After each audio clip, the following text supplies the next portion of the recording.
alaikum. I'm just going to introduce our speakers for about 2 minutes, and I'll be gone for a little while, but I will come back and join the session. So, I spoke about this last week as well, that the event that we arranged yesterday was actually, you guys were at the forefront of that. Okay? Not many of you turned up, okay? Quite a few of you did, and you had your extra hour to sleep, those who did come. Yeah. But the most important thing, sorry? Most came on time. Oh, today? Yes. Oh, they still came on time, brilliant. So, I felt that because the lecture yesterday there were many adults there as well, so it would have been difficult to understand all the concepts, all the things. So, we requested Professor Shaoib to come in, and also Professor Uthman as well, inshallah. And if you have any questions, so Professor, if you can come forward as well. If you have questions for either one of them, we will talk about that. Okay. There's two ways of doing this. Either Professor Shaoib can start talking about what he spoke about yesterday, okay, or we can start with a Q&A straight away. So either perhaps you want to do like a 10-minute summary of what you did yesterday, and then we can start Q&A, or you can start Q&A at the start. And let's give you the choice. What do you want to do? Let's explain it by doing a question. All right, cool. So let's do like a 10-15-minute summary of atheism and what's going on about atheism, or new atheism, and what it is, maybe defining it, and the kind of questions they're coming up with, and then we can move on to Q&A, inshallah. How does that sound? Yeah, I'm okay with that. Okay, so I'll leave it with Professor. I'll be back in 5 minutes because I don't want to miss out too much. Okay, sure. Okay. Alright, assalamualaikum guys. So, as you, do I need to mention about this? Yeah, Sheikh. Maybe you should introduce yourself. Alright, okay. Yeah. So, my name is Shaoib Malik. I'm guessing if some of you watch cricket, that name must be familiar. So, I'm originally from Pakistan, but I was born and raised in Kuwait, which is a small country. It's like a dot on the map in the Middle East. When I was about 18, I came to the UK for my studies. I did my undergrad at the University of Bath. Have you heard of Bath? Yeah. Then I did my PhD at Nottingham University in chemical engineering. After that, I went to Dubai.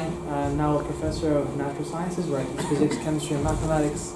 But my research is mostly on science, religion, atheism, philosophy, and theology. That's generally what I look at. So I was at a conference last year at Cambridge University, and Sheikh Hamid was there.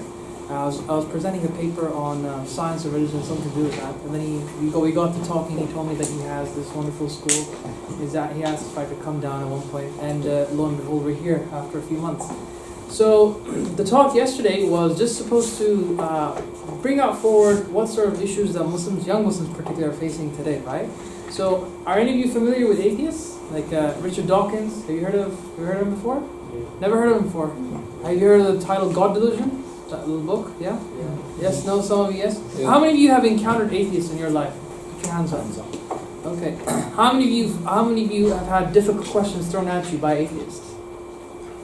One or two. Okay, so I've got a different narrative. How many of you find that science conflicts with religion? Just so I can ask. Just one person finds science conflicts with religion for you? Yeah? Alright, okay. You heard the line, guys. We can't see you. Does everyone know what an atheist is, by the way? Sorry. Yeah. Does everyone know what an atheist is? Someone who doesn't believe in religion or God. Yeah, so an atheist is pretty much people who don't believe in God, and there's a whole new group that's come out called the New Atheists. These are most of them, they're academics, people like Richard Dawkins, who was a professor at Oxford. You had Daniel Dennett, who's a famous scholar from the US, Sam Harris, and a few others, right? And their narrative is simply that all religions are false because they can't be scientifically proven. God doesn't exist. Religion conflicts with science. So these are the sort of things that they're spewing out in their works. And what's happening as a result of that commotion is that we have, at least from my experience, I have a lot of young Muslims who are leaving Islam after reading a book by one of these guys. Be it through evolution. You've all heard of evolution, right? Evolutionary theory, Darwinism, all that. So some Muslims, they read a book. I was like, oh, I've left my religion. I was for a short while, I was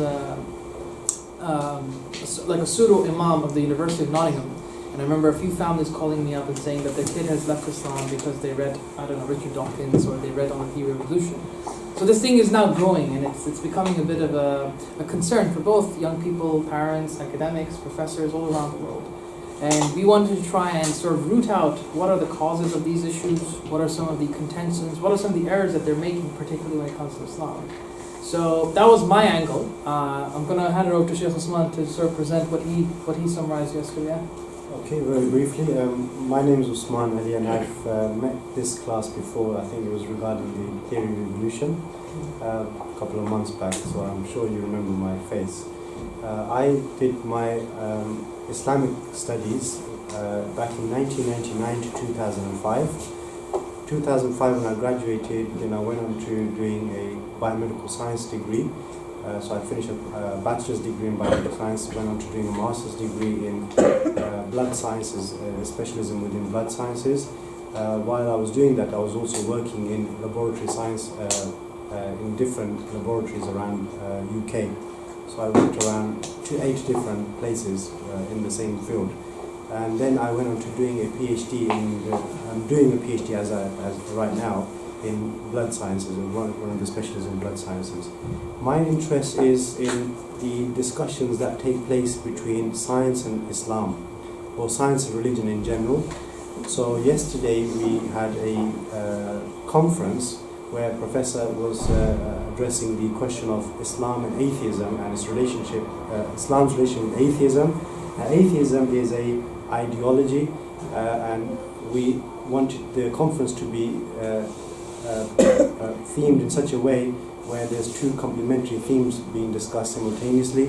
So my lecture was on Islam and science, and the relevance of my lecture with Professor's lecture was that I was addressing the question of Islam's relationship with science, because science is a method and atheism is an ideology, and the link between my lecture and Professor's lecture was that the uncommon denominator, which is atheism and science, are correlated because atheism uses science to justify its ideology.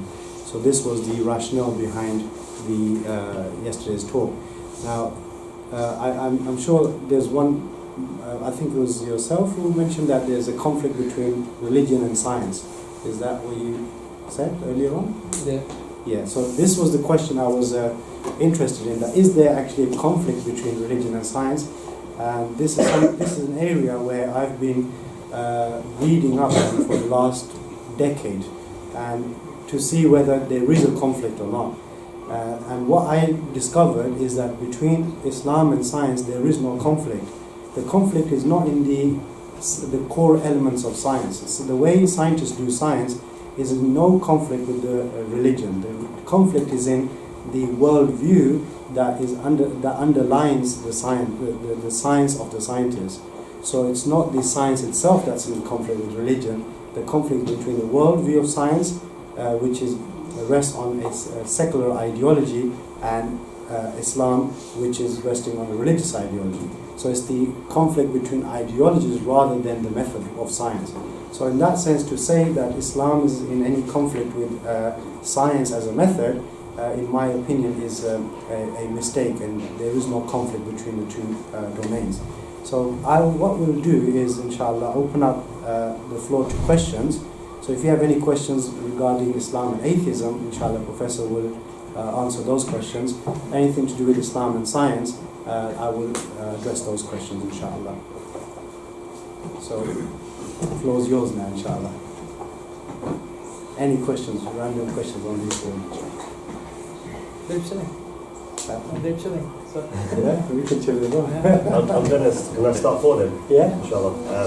I think in your age group, you can correct me if I'm wrong, but I think the most common question you'll come across is by an atheist is proof of God.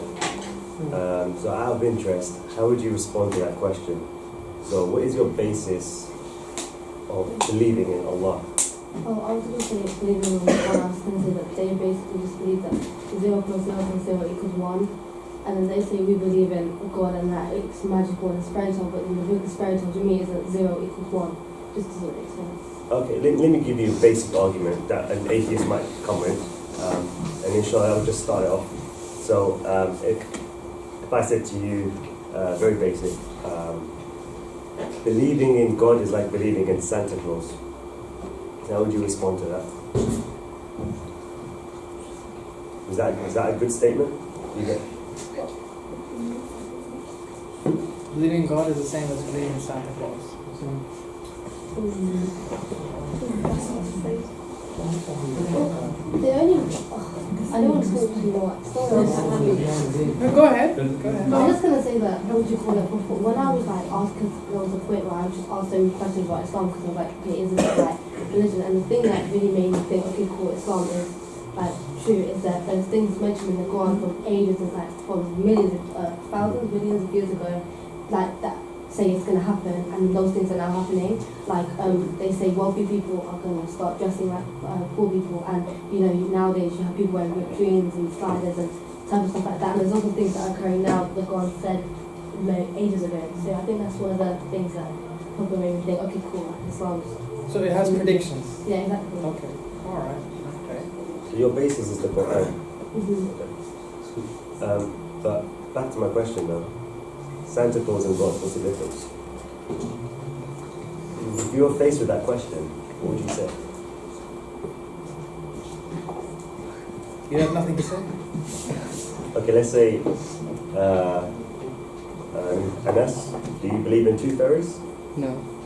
Do you believe in God? Yeah. What's the difference? Can you see God? There might be not empirical evidence, but there are signs in the Quran that imply God presence. Anyone else share an opinion? Or, how would you approach this question? So can you expand further? What do you mean by signs? You're on a good start. What does that mean though? Like the signs, this world is so sophisticated, and like there must be like a God to it. So, for example, the fact that there are laws in nature, somebody must have created those laws, right? Which shows signs of intelligence. Are those the sort of signs that you're referring to?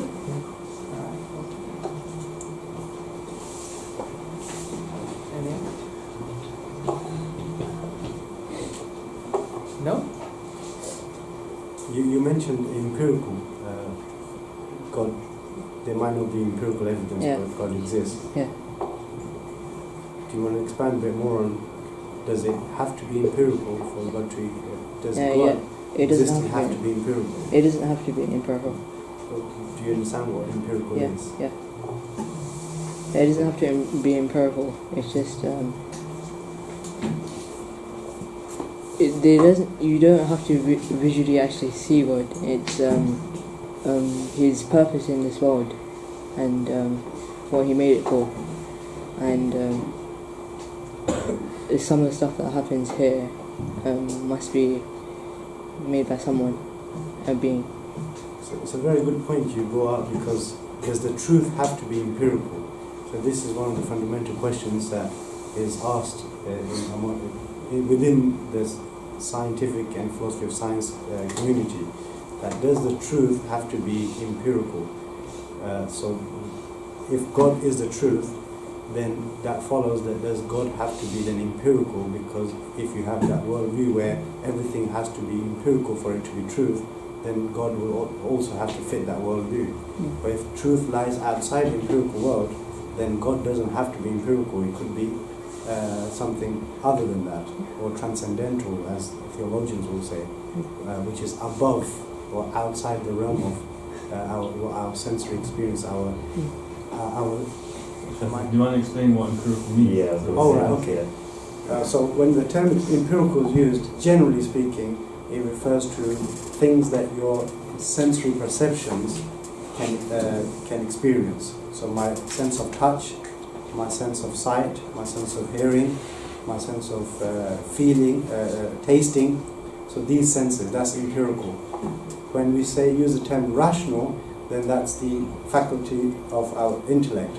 So there's two types of faculties. One is the sensory faculties, one is the perception and the intellectual faculty.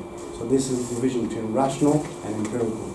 So the question was that does God have to be something that's tangible, something you can touch, feel, taste, smell, hear, or can the truth be other than things that you can touch, hear, smell, taste, feel, these kind of things?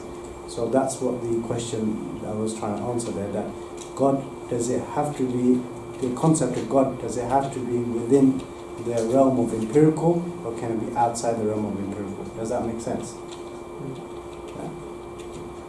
Is there truth that lies outside your ability to touch, taste, see, hear? Is there truth outside what you can experience through your empirical senses? Do you think it's yes or no? Is there things that exist other than what your empirical senses can experience? Yeah. If yes, then those people who try to bring truth and force truth to empirical paradigm, that's forcing the truth away from the broader picture to a very narrow picture. Would you agree? So have a think about that. I think I'm going to ask who here has heard of evolution? Yeah? You all get taught evolution at school? Yeah? So what does... No, some of you don't get taught? No. All right. Do you know the general principle of what evolution stands for? Yeah? Okay, so yeah, go ahead. Is it like natural selection and survival? Natural selection, yeah. So have you seen that diagram where you have these monkeys and eventually evolve and become a human being, right? Yeah. So how many of you believe that human beings come from monkeys?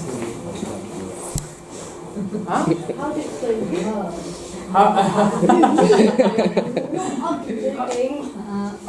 Yeah. So do you believe that there's a plausibility that we can come from monkeys?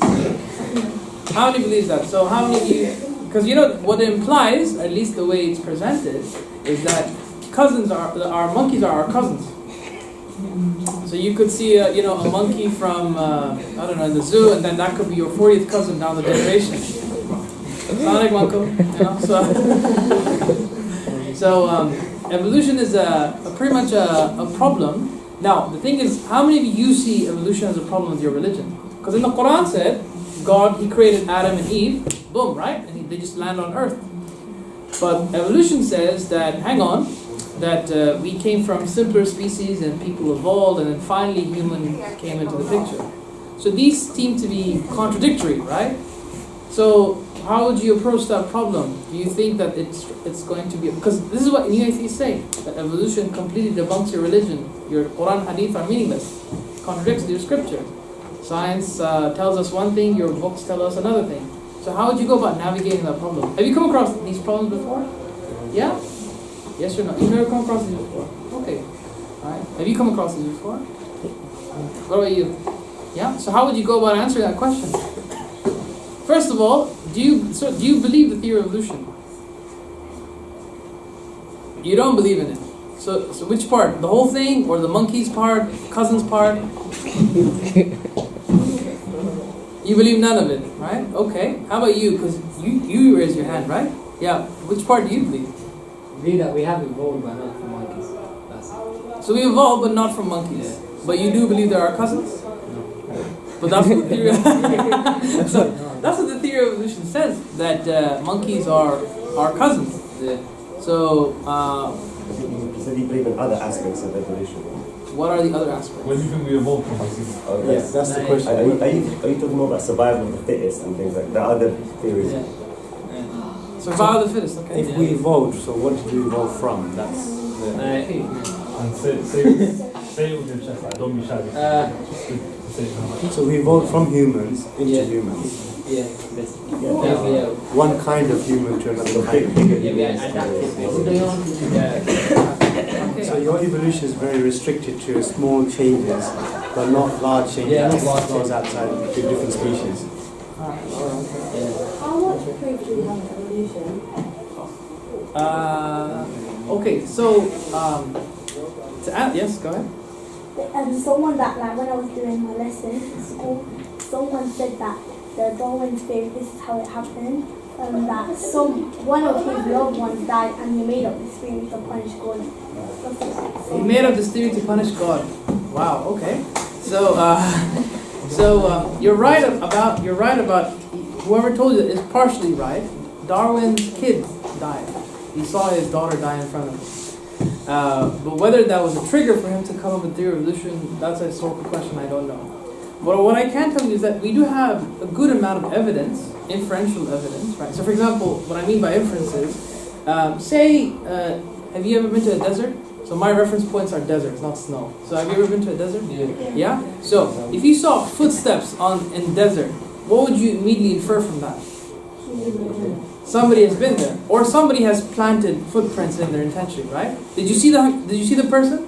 No, you just saw the footsteps. So you use inference, right? So science is based on inferences. We try to collect data from various inferential patterns and everything. And what our current science, broadly, in a broad nutshell, says that we have. So have all of you done geography? Yeah, basic levels of geography. Yes. So as you go deeper into the ground, basically you're going back in time, right? So you can see older and older species that used to exist a long time ago. So we have. That's why we get dinosaurs. Any of you believe in dinosaurs? Yes, you believe in dinosaurs, right? No. How many of you don't believe in dinosaurs? Whoa, people are skeptical. Okay. Dragon. They could have made it up. Sorry? They could have made it up. They could have made it up, yeah.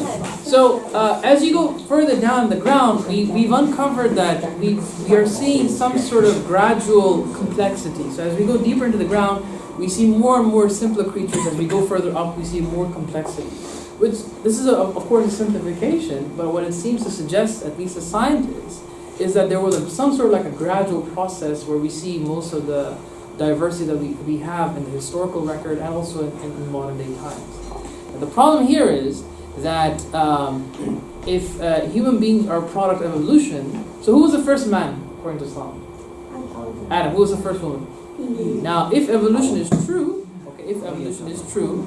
it means that Adam and Eve came from a previous thing, which could be a monkey, could be a hominid, we don't know. That's what it suggests.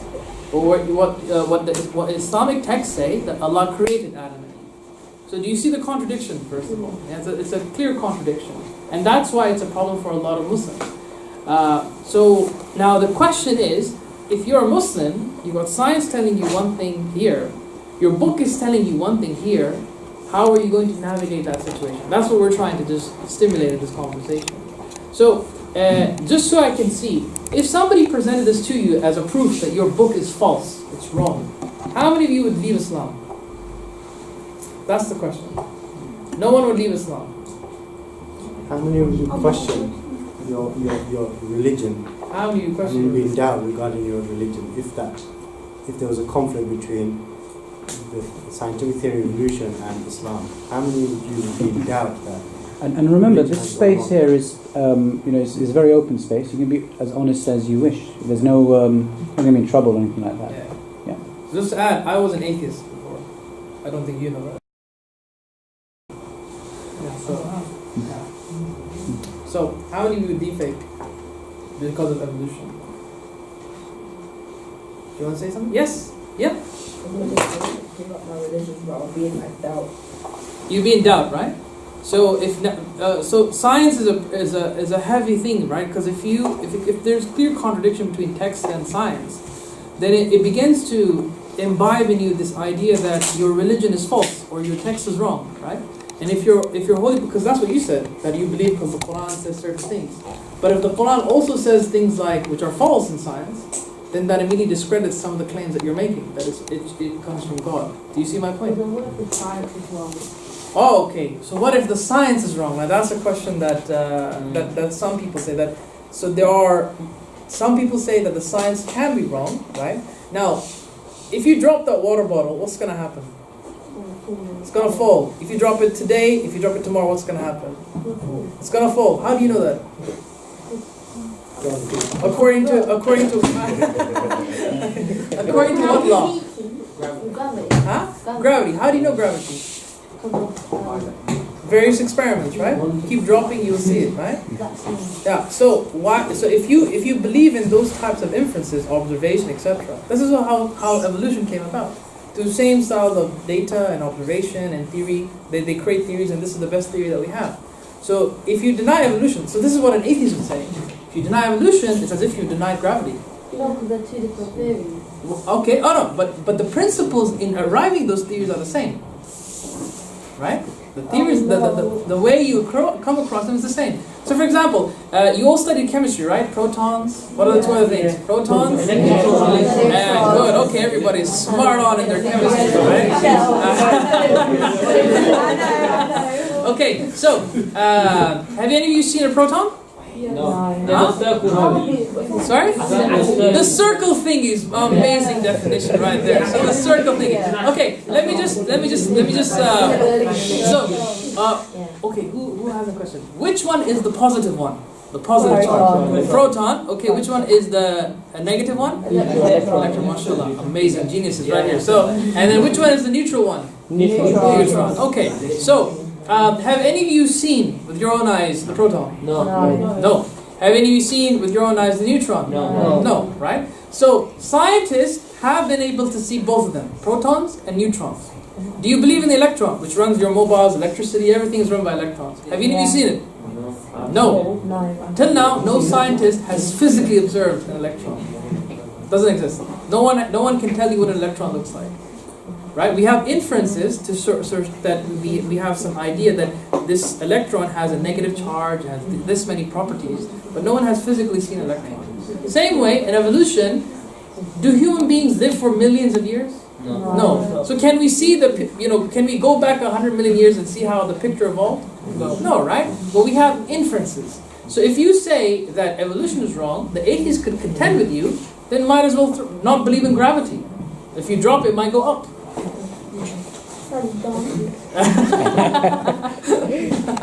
So how would you respond to that? I'm not trying to create doubt in you. That's a bit of a sticky one.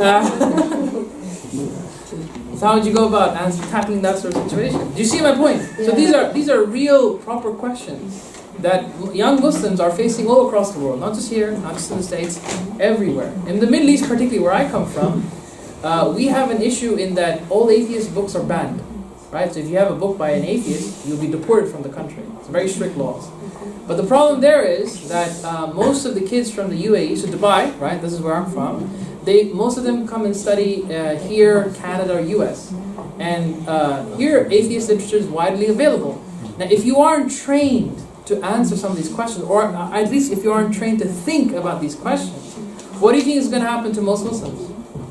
They're going to go atheist. They're going to go atheist. So I know several Muslim students who they were taught about evolutionary theory, or they encountered some philosophical objections against the existence of God, and they left Islam. This is a common thing that is now recurring. And it's a big issue that we want to try and see if we can try and address. That's why we're asking you these questions, to see how would you defend your faith and whether you have the principles. So now coming back to this, if this atheist told you that if you disbelieve in evolution, you disbelieve in gravity, how would you go forward? I don't know. You don't know, and that's where you're stuck. And that's where the doubt starts. You see my point? So, I'm going to leave that there. How would anybody else tackle that question? If you disbelieve in evolution, you disbelieve in gravity. How would you go about trying to answer that question? Any thoughts? No? Okay. How many of you would try and resort to the... okay, I'm not going to go into the part. How many of you would try and do some research on this? Yeah, you do some research on this? What would you do? Read some books? Yeah? Sorry? Google. Wow, that's the best resource right there. Yeah, very authentic. Okay, so the way you try to do is you ask a few people, you go online, go on YouTube. But isn't there also some incorrect information on YouTube as well? Yeah. Yeah? Can you not find information when you read what is going on here? Right? So the internet is also a problematic resource, at least because sometimes false information is mixed with truth, and that can also send you off the wrong way. So how would you go about trying to find an answer? I'd ask someone like you. Ask someone like me. Okay, good start. So you try and get this discussion across. So Sheikh Salman, how would you respond to that? I've got two ways to respond to that. Okay. But I'll leave that for you to judge whether that's a valid response. What do you think? Go for it. Yeah. Firstly, I just want to ask you a question, maybe that might benefit everyone. Yeah. The question on electrons. Yep. You said that it's not observable. No. There is no electron micrograph or very No. sophisticated Yeah. tool that can observe that. Okay, very good. So what I would say is, you know, the difference between horizontal and vertical. So looking at what's observable in past, which is not observable in past, and what's we're inferring from our present. Yeah. So the electron, we don't observe directly, but we infer from the current, right now, present Okay. phenomena. Yeah. So what we are seeing right now, from that we're observing some effect. Yeah. Versus historical, something that exists in history that we cannot, and we're inferring to that. So Okay. By principle, we horizontal, can never observe it. by principle, and here it's just inference from what you are virtually experiencing right now in real time. So the inferences need to be demarcated and dichotomized in that way. Yeah. That's number one. Number two, the point on the, and I think this might be, how do we know gravity, how do we know that that water will go down, is because we have this assumption that between the cause and effect, there is always going to be a necessary link. So the falling is an effect, and the cause is that you're leaving the object. Now that, as soon as you left the object goes down, that's the effect. And that's a necessary effect. But how do you know it's necessary? What if, and gravity is not, you don't see gravity in the entire universe. There's places in the universe there's no gravity, where the water won't go down, it will go, it will float in the midair. So between the cause and effect, if you take away the necessary assumption and you replace it with a regularity or a habitual assumption, so this is just a habit for it to go down, but Allah has the ability to replace that effect, and the water won't go down, then the laws of gravity will be, then the problem will be solved, that Allah can still work in that cause and effect without us falling into the trap that it always has to be, as the scientists tell us. So I think that's the two ways I would deal with that. Okay, so that, I think that moves on. So, are there miracles in the Quran that Allah talks about? Yeah. What are some of them? Who says yeah? Who said yeah? Who said yeah? So did you say yeah? Yeah. What are some of the miracles in the Quran? You know, okay. Yeah? When that prophet banged the stick and then the Red Sea opened or something. That prophet banged that stick. Amazing description. I like that. Where are you from? Are you from here? From London? Yeah, okay. Nice. Very good. So, okay. Right. So, that prophet, who was that prophet that banged that stick? Any idea? Musa, excellent. Excellent communication. So, right. So, Musa was the one who banged that stick. Alright? And then what happened to the seas? It split, right? Yeah. So they literally just physically departed from one another, right? So there was a walkway for the people, the Jews at the time, to be able to walk through. Have you ever seen that? No. Does that happen according to science? No. So again, there's another contradiction in your book. What's another miracle? A little bit more obvious and relevant to today. So there are several miracles that you can refer to, but what else is mentioned in the Quran? Several miracles. And the Quran is being preserved. Sorry? No, events. I'm talking about events like the Moses banging the river. Quran's gone blank. Sorry? Mine's gone blank, yeah. Okay, yeah. That I think it's Prophet Yunus lived in a whale. Excellent. So Prophet Yunus living in a whale. Does that happen today? No. If you were in a whale, would you survive? No. So it cannot happen scientifically. What's another one? I'm thinking. Yeah. Come on, guys. There's several events that you can. Yeah. I think it's Prophet Ibrahim tried to kill his son. Oh yeah. Oh, Prophet Ibrahim. But is that a miracle? Did he end up killing him or no? No, he didn't. So it wasn't a miracle, right? Yeah. When the polytheists tried to kill Ibrahim by putting him in the fire. Okay, excellent. So very good one. So you know Prophet Ibrahim? Yeah. So what did his people try to do to him? They tried to burn him, right? So he was literally chucked into what? A large, massive fire. So if I chucked you into a fire, would you be okay? No. No. Would you say, I believe in God, the fire won't harm me? Would you walk into the fire? Someone might do that. So you see my point. So your book contains a lot of scientifically incorrect information. One of the most biggest ones that I think is I think very relevant to today is Maryam. Right? Do any of you know Maryam? Yeah. Who is she? Huh? Who is she?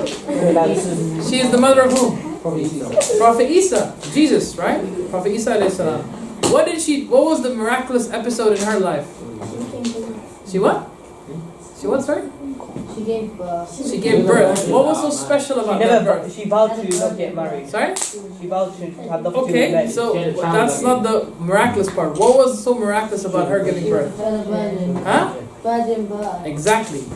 She gave a virgin birth. She did not have a male partner. The baby just popped out of nowhere. Right? Does that happen? No. So if some woman said, "Oh, I have a virgin birth," what would you conclude from that? You would most likely think that this person is crazy or not telling the truth or something like that. Why? Because we have scientific laws which tells us that this is incorrect. It does not make any sense. So your book, we just went through 5 different examples, has 5 scientifically incorrect events. So now your book is now looking really shallow on the eyes of new atheists. How would you go about defending it?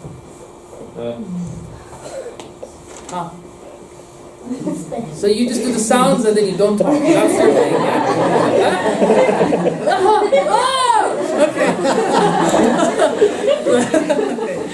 yeah? In science, we're learning about plants that can reproduce asexually by themselves. So if Allah can make plants do that, then why can't He make humans do that? Excellent, very good. So what's your name? Anissa. It's a very good answer. So there are some So could you repeat that again? I didn't catch So that. there are some species that can produce asexually. And we know that, not just plants, there's a few animals that we know of on a very small scale at least. So it is an observable phenomenon. But according to our science, can humans do that? That's the question. Humans can do that, right? Well, you're right. What you said was not incorrect. But when that principle is applicable to human beings, now you're saying that just because plants can do it, therefore humans can do it, right? That's the link. But we know from science humans can't do it. But I'm saying if Allah could make make plants do that, then couldn't He make humans? Good. Okay. So you're saying that if God made it possible for these guys, could He not make it possible for these guys? Right? That's what you're saying, right? So can God make that chair into a monkey? Yeah. No. If He wanted to. If He wanted to. Without using So okay. So can God make that into a dragon? Yeah, He can, right? So why did you say yeah so easily? But no, because from science they'll say it's impossible. Science will tell you that will never convert into a chair. Sorry? Science is wrong. Boom, khalas, everything's done. Yeah, that's it. Just chuck out science. Do you have a mobile phone? You used to? Did it get confiscated? Yeah. Okay. So your mobile phone runs on scientific principles. So if you disbelieve in science, you disbelieve in your mobile. Is that correct? Yeah, but some things science can't explain. Oh, so now some things. Now there's some things that's not. But science is right. In some ways. In some way. Okay, good. So now, if you said that God can convert that into a monkey or whatever, right? Why do you believe in that? What made you say that? In the Quran it says that God that will create. He's powerful. He created everything. He created absolutely everything, right? He created absolutely everything. So we have time, right? 1 second, then another second, then another second. From 1 second to another, could God not change that into a monkey? Yeah. He could. It's in absolute power, right? Yeah. Now, science tells us that things don't work like that. We have these fixed natures, natural laws. You know that, right? So the idea of gravity, if you throw a bottle down, what's going to happen? Yeah. Now, can we definitely say that tomorrow if you do that, it's going to drop? No. Can you say that with 100%? No. No, why not? God could change it. Okay, so now here's the thing. Science, so one of the principles of science is that any observations or any theories that you hold that worked in the past, they will work in the future. Can they prove that with 100% certainty? No, it is an expectation of science. Science expects you to believe that. Yeah? Science expects you to believe that. So, for example, is it possible that God can break the moon? Yeah. Could, right? Yeah. Sorry, go ahead. No, So can God break the sun? Can God make the sun go from the other side? He can, right? Why? Because God controls absolutely every single thing. So the idea that science conflicts with Islam all of a sudden seems to be no longer a problem. When we talked about Ibrahim a.s., right? What was he thrown into? Fire. Now it could be that Allah changed the properties of that fire and made it into a cool fire. Is it not possible? Yeah? So it's totally in the power of God. What about the splitting of the seas? Could God not have done that? Yeah, of course. So then now science is a limited. So you were right. What was your name? Isra? MashaAllah, beautiful name. So Isra. So you were right that science can only give you partial explanations, and it rests on certain principles for it to operate. One principle is called induction.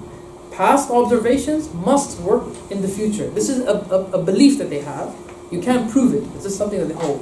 Yeah? Also, science is always changing, because 1,000 years ago, if you were to show someone a phone, they would think it was like witchcraft or whatever. But like nowadays, obviously, everyone has a phone, so science is always evolving and changing. So, yeah. Okay, no, you're right. So science, one of the things about science is that it's a revisionary process, right? 100 years ago, did we ever think we could go to the moon? No. But now we can, right? I think more than 1,000 years ago, we believed that the sun was the center of the earth, of the universe. Do we believe that now? No. So science does go through certain changes, right? There's no doubt about that. But you have to obviously take it on a case-by-case basis. We know, for example, if somebody said that humans can create monkeys, would you ever believe that? No. That a human can give birth to a monkey? Oh, my son. Is that ever possible? No. That's not going to ever work, right? So we have certain things that are fixed and certain things that are open to revision. So you have to take it by a case-and-case basis. So the point that I'm trying to draw here is that the reason why science even works in the first place is because Allah chooses to operate the same process again and again. Whenever I drop something, what does Allah decide to do with that bottle? Make it fall. Make it fall. And He applies it everywhere. Right? That is the mercy of God. Imagine if today, if 1 second you dropped it, the next second went up, the next second went left, right, would you be able to make sense of the world around you? No. No, if from 1 second to another, everything changed, you'd go crazy. Right? You'd go absolutely insane, like what on earth is happening? So Allah has put in the universe these natural laws called Sunnat Allah. In Arabic it's called Sunnat Allah, the Sunnah of Allah. Something that He does on a habitual process. At times, when He wants to establish a certain phenomena, He breaks those laws. He changes that law. You know what the Shaykh was saying, the idea of cause and effect? So you know when you drop that bottle, what was the cause of it dropping? You let it go. What was the effect? You saw it down. Now that is something that Allah repeats again and again whenever you drop something on the ground. But Allah could always break that, in that when you drop it, Allah could make it go up, left, right, left. It could go anywhere. It is totally in the power of God. Do you see my point? Yeah? Mm-hmm. So when an atheist says science conflicts with religion, how would you go about responding it now? Everything you just said. Record this here, watch the video. YouTube generation. Does that give you some helping hand in how to answer some of these difficult questions? Yeah? Do you have any? Are you okay now with that sort of question? Would that give you doubt? No? You're not gonna become atheist tomorrow, right? So we're good. Okay, good. By the way, disclaimer: if you leave Islam, I don't know you. You don't know me. This meeting never happened, right? So delete the video, just. Any questions, guys? Anything else? Can I just say oh, sorry, did someone have a question? Oh, the sound gun. Huh? Okay. We've got about 3-4 minutes left. Because I wasn't here for the first half, did anyone raise up the question of the problem of evil? No? Does anyone want to raise that as the last question, and then we'll wrap up? I had a question, but it's I know it needs a lot more time, but it's based on artificial intelligence.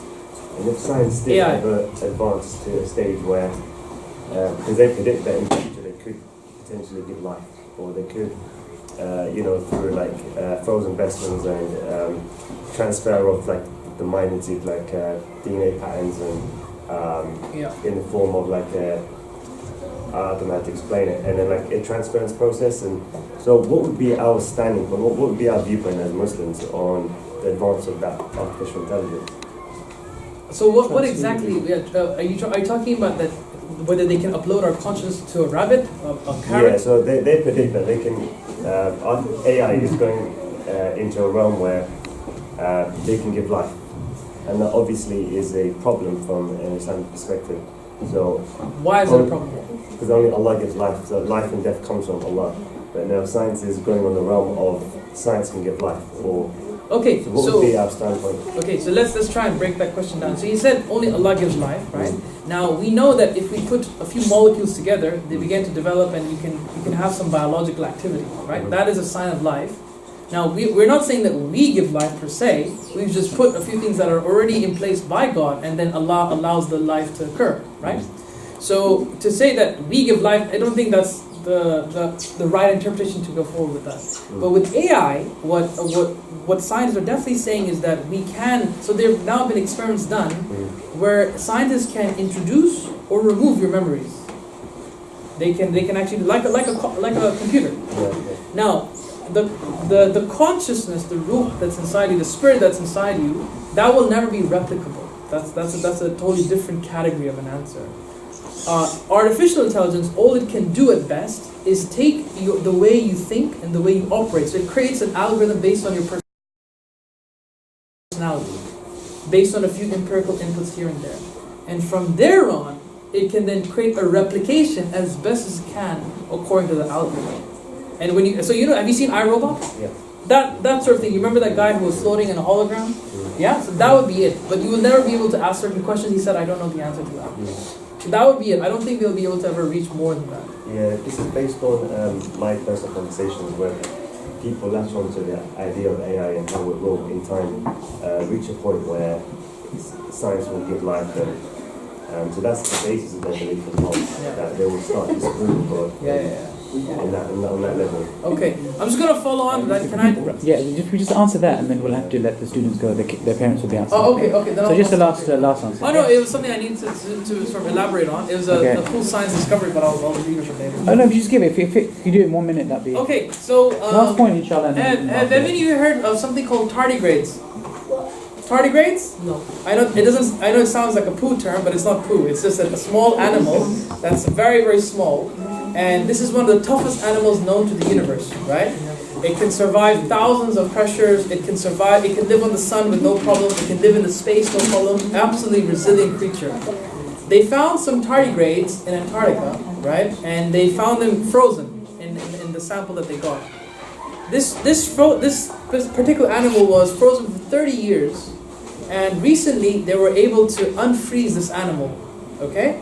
And one of the animals was an egg, and it hatched and lived perfectly. It was living absolutely normal. So imagine, it was frozen like a vegetable in a fridge, right? And it lived. Now, what's happening as a result of this is that some people are beginning. I'm just showing you an example. Yeah, this is just an example of how science is progressing us, and at what sort of capacity we can do. Now what scientists are thinking is that maybe we can extrapolate this technology and start freezing human beings. Why? Just hear me out for a second. Why? Let's say, for example, there's an individual, he has a rare disease which has no cure at the moment. Okay? No cure at the moment.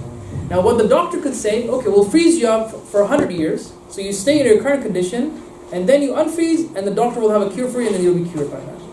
Now, as a proof of concept, this technology is available. It's already being done in the US. It's already being done. It's called cryogenic freezing. Now, as Muslims, this is something just to think about. It's not a problem, but it's just something to think about. What are we supposed to do 5 times a day? Pray, right? What are we supposed to do with our money every year? We give zakat. Okay, now here's a question which many ulama now, or scholars, need to start thinking about. If the guy is in the machine, does he have to make up for the salah for those 100 years if he's in the machine? Yeah. Does he have to? Yeah. Really? No, Do you? Huh? you should, but Just you don't don't get have frozen to. in the first place. But does Allah say that you should protect your life? These are just some of the more interesting questions that are coming out in the debate of science and religion. I thought I should introduce you to that. But yeah, thank you very much for speaking to me. I really appreciate it. Thank you.